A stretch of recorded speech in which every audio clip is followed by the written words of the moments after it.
Tingnan natin ang verse 11. Ating basahin mga kapatid. Ready? Go.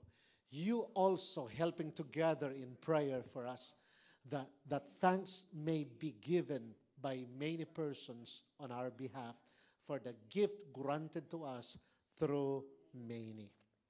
Mga kapatid, ang prayer ng bawat isa sa atin, napakalaking bagay. Si Apostol Pablo, katulad na banggit ko kanina, ang dami na niyang na-accomplish for our God.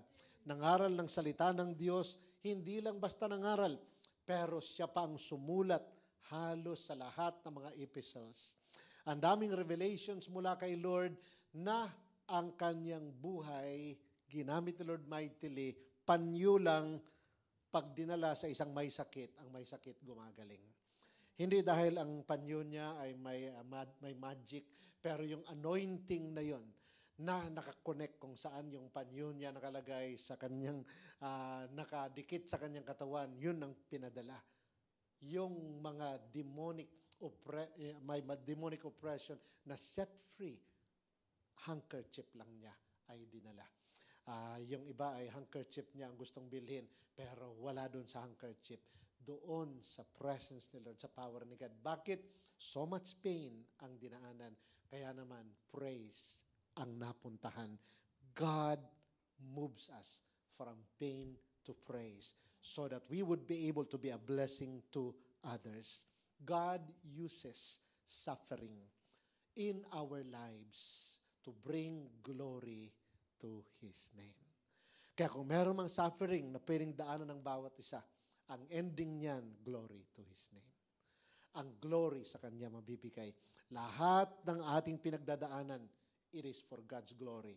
Why? God is preparing you for greater things.